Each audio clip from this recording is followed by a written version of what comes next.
Salam sejahtera dan salam hormat kepada para penonton sekalian. Tajuk forum kami hari ini adalah usahawan yang berjaya. Nama saya Lo Kai Jin. Bersama saya hari ini ialah 4 orang panelis yang hebat. Zhang Jieliang, Ng Wen Jun, Lim Kang Jun, dan Chou Junwei. Forum ini akan membicarakan pelbagai aspek berkaitan dunia keusahawan di Malaysia, termasuk kepentingan usahawan, strategi kejayaan, inspirasi tokoh usahawan, cabaran yang perlu dielak, dan peranan undang-undang dalam membentuk ekosistem usahawan yang sihat.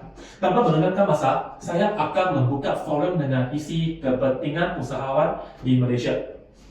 Pertama sekali, marilah kita faham definisi usahawan. Secara umumnya, usahawan ialah individu untuk memulakan, mengurus, dan menanggung risiko dalam sesuatu perniagaan bagi mencapai keuntungan serta memberi impak kepada masyarakat.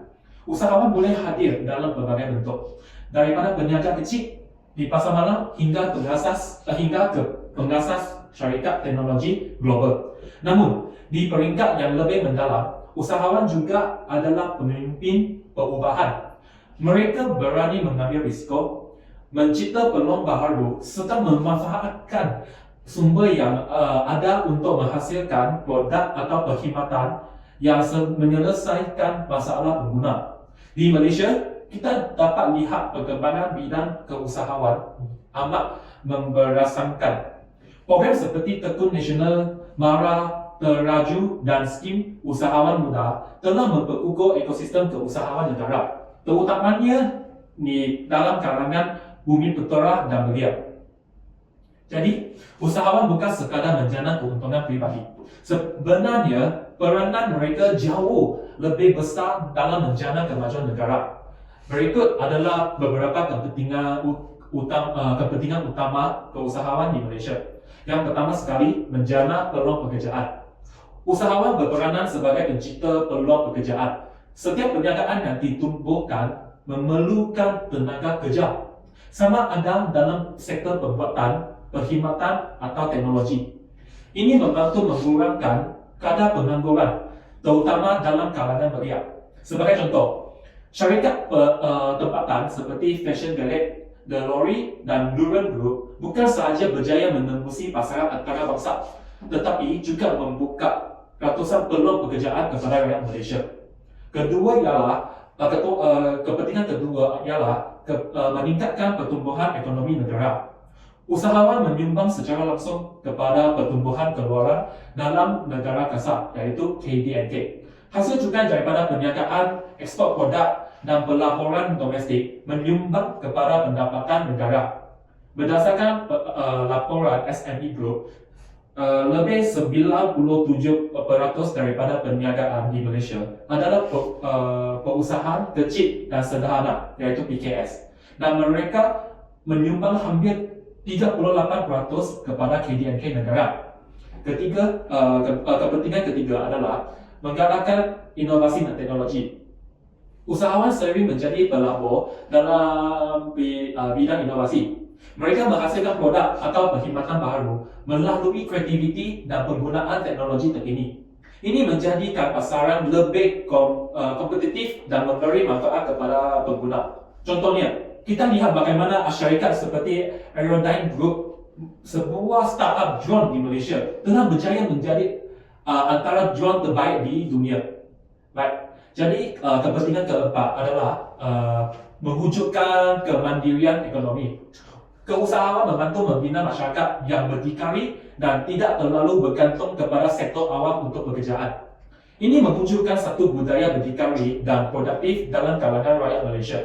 Bagi pelajar universiti seperti kita, ini adalah satu motivasi untuk tidak hanya bergantung kepada peluang kerja selepas tamat pengajian, tetapi turut mempertimbangkan laluan keusahawan sebagai kejayaan utama.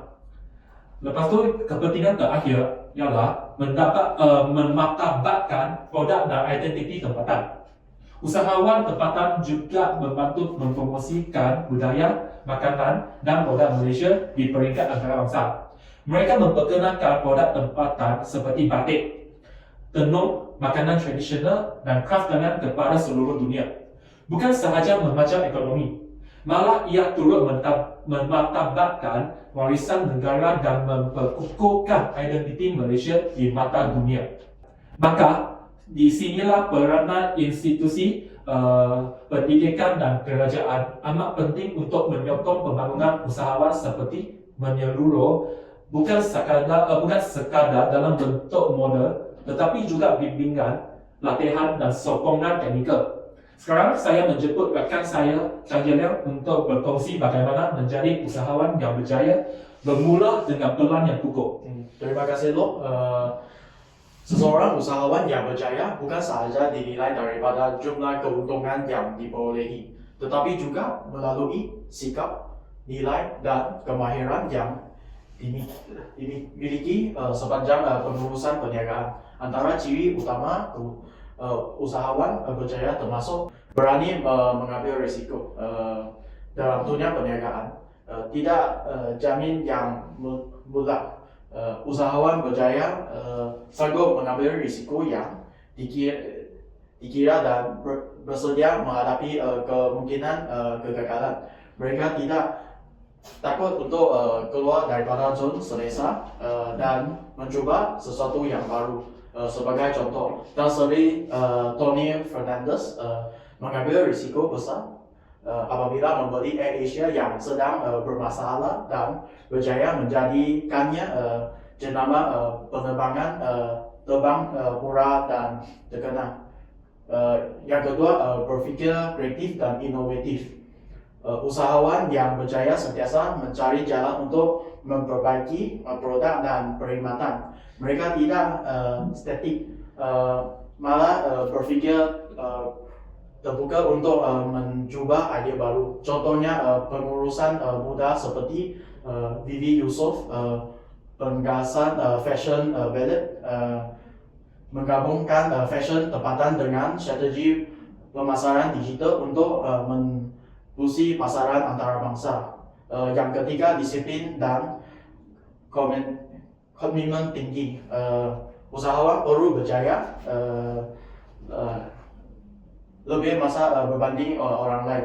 Mereka perlu konsisten dan mengurus masa, tenaga dan sumber. Tanpa disiplin dan komitmen yang tinggi, sukar untuk mengekalkan momentum perniagaan, terutamanya dalam fasa awal pembangunan. Yang keempat, mempunyai maklumat dan visi jelas.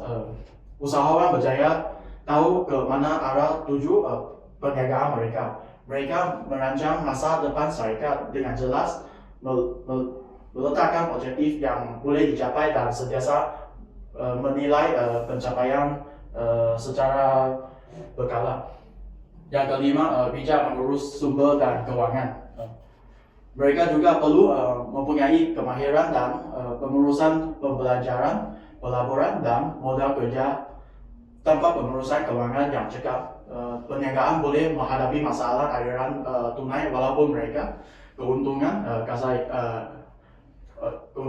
yang besar. Yang keenam, pandai berkomunikasi dengan membangunkan rangkaian. Kebolehan untuk berkomunikasi dengan baik adalah kunci penting kepada kejayaan. Usahawan perlu membina hubungan dengan pelanggan, pembekal, pelabur, dan juga komuniti perniagaan. Jaringan yang luas membantu memperluas peluang dan mengukuhkan reputasi perniagaan. Yang ketujuh, kejayaan dan tidak mau putus asa. Kebanyakan usahawan berjaya hari ini pernah gagal ketika dahulu. Biasanya mereka bangkit semula dengan lebih kuat. Mereka menjadi kegagalan sebagai pembelajaran, bukan sebagai titik nota. Sekarang kita masuk kepada bahagian dua, yaitu rancangan perniagaan. Apa itu rancangan perniagaan? Rancangan perniagaan ialah satu dokumen bertulis yang menerangkan terperinci hala tuju perniagaan, strategi pemasaran, analisis keuangan, struktur organisasi, dan maklumat perniagaan dalam satu tempo tertentu. Ia bukan kadar dokumen, tetapi merupakan alat perancangan dan komunikasi yang penting. terutamanya apabila seorang perusahaan mau menarik pelabur atau mendapatkan pinjaman daripada institusi keuangan. Mengapa rancangan perniagaan penting? Nomor satu, sebagai panduan operasi. Ia memberikan halal tuju jelas dan menjalankan perniagaan, membantu memilih, mengenal pasti keutamaan serta membantu kemajuan. Yang kedua, menilai kejayaan idea perniagaan. Melalui rancangan ini, usahawan dapat menilai sama ada idea ini diusahakan praktikal atau perlu diperbaiki sebelum dilaksanakan. Yang ketiga, menarik pelaburan dan mendapatkan pembayaran. Pelabur dan institusi keuangan ingin melihat kejelasan dari segi risiko, potensi, peluang dan strategi yang bakal digunakan. Tanpa plan yang tersusun, suka untuk meyakinkan mereka. Yang keempat, menggunakan pasti masalah lebih awal. Dengan plan yang terperinci, usahawan boleh mengesan potensi cabaran lebih awal dan menyediakan plan kontingensi. Sekarang mari kita dengar daripada saudara mengenali tokoh-tokoh usahawan berjaya yang boleh kita menjadikan inspirasi. Terima kasih, Chang. Kita perlu memahami terlebih dahulu bahawa usahawan yang berjaya tidak hanya diukur dari segi keuntungan atau populariti, tetapi berdasarkan kepada nilai dan sikap yang mereka bawa dalam membina sesuatu perniagaan. Individu seperti ini memiliki semangat juang yang tinggi, berani mengambil risiko, bijak membaca peluang, dan sentiasa berusaha membaikkan diri serta perniagaan mereka. Mereka mempunyai visi yang jelas tentang masa depan dan tidak mudah goyah apabila menghadapi cabaran. Mereka juga sentiasa mengutamakan pelanggan dan kualiti produk serta terbuka untuk menerima kritikan dan pembaharuan. Seperti contoh yang boleh kita pelajari, saya ingin kongsi kisah seorang usahawan yang bukan sahaja berjaya dalam bidang teknologi, tapi juga menjadi lambang ketekunan dan daya saing, yaitu Elon Musk, seorang pengasas Tesla dan SpaceX. Kisah beliau bukan sekadar kisah kekayaan, tetapi kisah jatuh bangun seorang usahawan yang tidak takut gagal. SpaceX, syarikat penerbangan angkasa miliknya, pernah mengalami 3 pelancaran roket yang gagal sebelum akhirnya berjaya meletakkan satelit ke orbit. Begitu juga dengan Tesla yang hampir bankrupt pada tahun 2008. Namun, Elon Musk tidak pernah berundur. Beliau melaburkan hampir seluruh hartanya untuk menyelamatkan syarikatnya kerana percaya kepada visinya, membina dunia yang lebih lestari melalui teknologi. Keberanian beliau untuk berinovasi dan melawan arus menjadi contoh jelas tentang bagaimana seorang usahawan harus berfikir dan bertindak. Namun, kejayaan dalam bidang keusahawanan tidak hanya dimonopoli oleh tokoh luar negara. Di Malaysia sendiri, kita mempunyai ramai tokoh usahawan yang boleh dijadikan inspirasi. Salah seorang daripadanya ialah Tan Sri Syed Mokhtar Al-Bukhari, seorang usahawan Melayu yang sangat berjaya dan dikenali dengan sifat rendah dirinya. Beliau dilahirkan dalam keluarga yang serba kekurangan di All Star, Kedah, dan hanya bersekolah sehingga tingkat 5. Meskipun pendidikan formal beliau terhad, ia tidak menghalangnya untuk mengubah nasib hidupnya. Pada awalnya, beliau membantu ayahnya menjual daging di pasar. Dari situlah beliau mula belajar tentang dunia niaga secara praktikal. Beliau kemudian menceburi bidang pengangkutan lobi dan membina rangkaian logistik yang kini menjadi salah satu komponen penting dalam empire perniagaannya. Tan Sri Syed Mokhtar kini memiliki kepentingan dalam berbagai sektor strategi negara, antaranya pelabuhan, logistik, tenaga, perbankan, dan hartanah. Melalui syarikat seperti MMC Corporation, DRB Hikkom, dan Bank Muamalat. Apa yang lebih membanggakan ialah beliau tidak menjadikan kekayaannya untuk kepentingan pribadi semata-mata. Melalui Yayasan Al-Bukhari, beliau menyalurkan jutaan ringgit dalam bentuk beasiswa, bantuan pendidikan, dan pembangunan masyarakat. Beliau jarang muncul di media, namun sumbangannya kepada negara sangat besar. Kisah hidup beliau membuktikan bahawa seseorang itu tidak perlu datang dari keluarga kaya atau pendidikan yang tinggi untuk berjaya. Apa yang lebih penting ialah usaha gigih, kejujuran, dan kebenarannya untuk mencuba.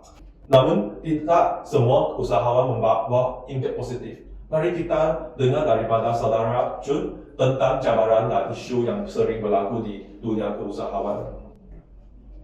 Oke, terima kasih Al. Untuk memulakan, izinkan saya membentuk tentang isu-isu utama yang sering melanda keusahawanan, terutamanya dalam kalangan usahawan baharu. Salah satu isu paling ketara ialah kurangnya ilmu dan pengetahuan dalam pengurusan perniagaan. Ramai yang memulakan perniagaan hanya kerana minat atau mengikut tren tanpa membuat kajian pasaran, tanpa plan keuangan, dan tanpa memahami undang-undang asas seperti lesen perniagaan, percukaian, dan pengurusan aduan. Kesannya, banyak perniagaan hangat-hangat tahi ayam semangat di awal sahaja tertinggi, tetapi tidak mampu bertahan lama. Ini berlaku kerana mereka tidak bersedia secara ilmu dan mental. Selain itu, isu modal juga menjadi kegagalan utama. Ramai usahawan muda mengeluh tidak cukup modal untuk memulakan atau mengembangkan perniagaan. Namun, lebih penting daripada modal ialah kebijaksanaan dalam pengurusan modal yang ada. Ada yang mendapat pinjaman besar tetapi gagal mengawal perbelanjaan. Hal ini menyebabkan perniagaan terhenti separuh jalan. Di sinilah pentingnya disiplin dalam pengurusan keuangan. Masalah seterusnya ialah persaingan pasaran yang sangat sengit, terutama dalam era digital. Apabila semua orang yang boleh berniaga atas talian, maka persaingan menjadi terbuka dan tidak lagi terhad kepada keuangan geografi. Sebagai contoh, seorang usahawan kecil yang menjual pakaian tempatan terpaksa bersaing bukan sahaja dengan peniaga dalam negeri, tetapi juga dengan jenama dari China, Korea, dan Thailand yang lebih murah agresif dari segi pemasaran. Jika usahawan gagal membedakan produk mereka atau gagal memahami kekurangan pelanggan, maka perniagaan mudah tenggelam. Kini, saya beralih kepada cabaran besar yang perlu dihadapi oleh usahawan pada hari ini. Cabaran pertama ialah ketidakstabilan ekonomi global. Agar bahan mental, kos pengangkutan, kadar tukaran mata wang yang inflasi semuanya memberi kesan langsung kepada kos operasi sesebuah perniagaan. Usahawan yang tidak bersedia dari segi strategi pengurusan risiko akan memudahkan terjejas. Cabaran yang kedua ialah pengurusan tekanan dan emosi. Ramai usahawan yang bekerja tanpa cuti, mengorbankan masa bersama keluarga dan memikul beban tanggung yang besar, termasuklah menanggung gaji pekerja, membayar hutang, dan menjaga reputasi syarikat. Ini menyebabkan tekanan mental dan keterlihan emosi. Malangnya, tidak ramai yang membincangkan soal kesehatan mental dalam dunia perniagaan. Walaupun ia merupakan perkara yang sangat penting. Cabaran yang kedua pula berkaitan dengan perubahan teknologi yang sangat pantas. Hari ini, perniagaan perlu bergerak selari dengan teknologi digital seperti e-dagang, sistem otomasi, AI, dan analitik data. Usahawan yang tidak mencepatkan menyesuaikan diri akan ketinggalan. Kita tidak boleh lagi bertanggung sepenuhnya kepada kaedah pemasaran tradisional, kerana pelanggan kini membuat keputusan membeli berdasarkan carian Google dan kehadiran dalam media sosial. Sebelum saya akhiri, saya ingin menyentuh satu perkara yang jarang disebut tetapi sangat penting, yaitu amaran kepada amanat kepada bakal usahawan. Amaran ini bukan bertujuan menakutkan, tetapi untuk memberi kesedaran awal kepada realiti yang perlu dihadapi. Pertama sekali, saya ingin memberikan amaran bahawa semangat sahaja tidak cukup. Ramai orang memulakan perniagaan dengan semangat berkobar-kobar, tetapi tanpa ilmu dan strategi. Semangat itu akan cepat pudar apabila diuji yang realiti. Usahawan perlu sentiasa belajar, menyesuaikan diri dan mendapatkan bimbang daripada mentor yang berpengalaman. Seterusnya, usahawan perlu tahu bahawa perniagaan adalah satu bentuk risiko. Maka, jangan sesekali melaburkan ke semua simpanan hidup atau mengambil pinjaman yang besar tanpa memahami kesan jangka panjang. Ramai yang akhirnya terperangkap dengan hutang kerana terlalu tergesa-gesa mahu berjaya seperti orang lain. Ingatlah bahawa kejayaan sebenar mengambil masa dan memerlukan perancang dengan teliti. Ketiga ialah berwaspadalah terhadap bisnes yang nampak terlalu mudah. Hari ini banyak skrim atau model perniagaan yang menjanjikan untungan segera. Keusahawan perlu menilaikan kesahihan modal ini dan jangan terpedaya dengan janji manis. Selidik dahulu. Jika sesuatu peluang itu terlalu mudah dan menjanjikan peluang luar biasa dalam masa singkat, maka yang mempunyai besar kemungkinan ialah penipuan atau tidak berjaya saing dalam jangka panjang. Pasaran sentiasa berubah dan pelanggan tidak robot. Mereka menilai berdasarkan nilai sebenar, bukan nama besar. Oleh itu, usahawan yang perlu sentiasa merendah diri, peka terhadap maklum balas dan bersedia memperbaiki kesilapan sebelum terlambat. Untuk itu, saya serahkan kepada saudara Wei untuk berkongsi aspek penting berkaitan fakta dan promosi yang sah serta beretika. Terima kasih Jun. Sebagai usahawan, Anda bukan sahaja perlu bijak perniagaan, tapi juga patuh kepada undang-undang. Dalam konteks Malaysia, terdapat beberapa akta dan peraturan penting yang menjadikan garis panduan bagi menjalankan perniagaan secara sah dan beretika. Antara undang-undang asas ialah Akta Pentadbiran Perniagaan 1956 yang mewajibkan semua usahawan pentadbiran perniagaan mereka dengan Suruhanjaya Syarikat Malaysia. Selain itu, usahawan juga perlu faham tentang Akta Perlindungan Pengguna 1999 yang melindungi hak-hak pengguna daripada penipuan, produk rosak, maklumat palsu dan sebagainya. Usahawan yang menjalankan perniagaan makanan pula perlu mematuhi Akta Makanan 1983 yang menekankan soal kebersihan, keselamatan makanan dan pelebaran yang betul. Seterusnya, usahawan yang menggunakan platform digital perlu memahami undang-undang berkaitan perlindungan data pribadi, yaitu di bawah Akta Perlindungan Data Pribadi. Ini maksud sekiranya usahawan mengumpul maklumat pelanggan seperti nombor telefon atau alamat email, mereka mesti memastikan maklumat tersebut dilindungi dan tidak disalahgunakan. Selain itu, undang-undang cukai juga perlu diambil berat. Usahawan yang mencatatkan pendapatan melebihi ambang tertentu perlu berdasarkan dengan timbangan hasil dalam negeri, dan membayar cukai pendapatan perniagaan tidak melaporkan pendapatan sebenar dan juga menyerahkan cukai adalah satu kesalahan yang serius. Jelas di sini bahawa perniagaan bukan sekadar menjual produk atau perkhidmatan. Usahawan perlu bijak dari segi undang-undang dan melindungi diri. Perniagaan dan dan pelanggan mereka serta membina reputasi yang sah dan dipercayai. Setelah memahami kepentingan mematuhi peraturan undang, sekarang ini mari kita alih kepada cara membuat promosi produk dengan berkesan. Promosi ialah salah satu elemen yang penting dalam pemasaran yang bertujuan menarik perhatian pelanggan, membina kepercayaan dan meningkat jualan.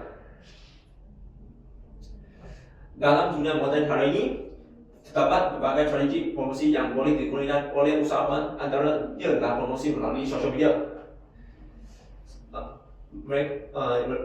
Platform seperti Facebook, Instagram, TikTok, dan WhatsApp Business adalah menjadi alat utama untuk memperkenalkan produk yang kepada orang ramai. So, ini memerlukan kreatif, konsistensi dan pemahaman tentang audience.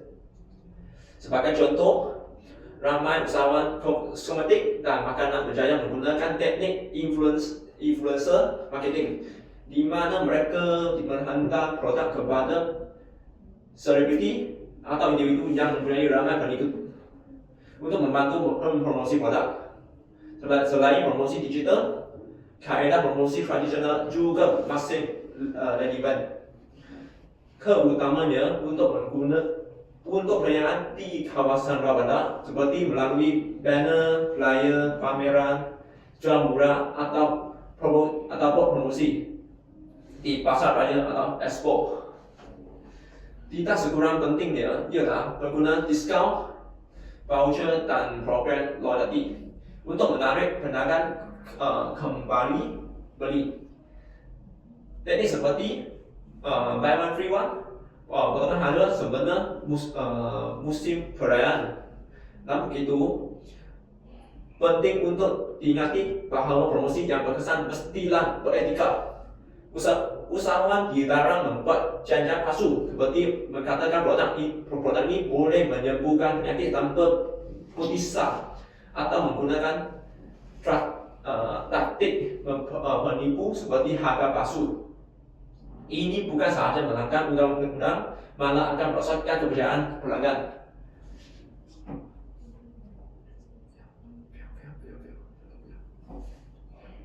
Oleh itu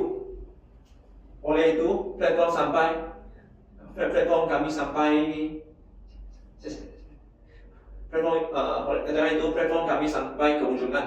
Ya, terima kasih atas perhatian semua.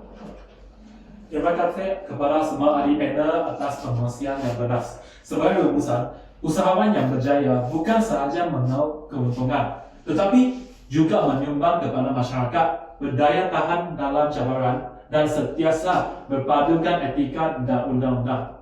Kami berharap forum ini dapat membuka mata dan memberi inspirasi kepada anda semua untuk menjadi usahawan yang bertanggungjawab dan berjaya di masa depan. Sekian, terima kasih.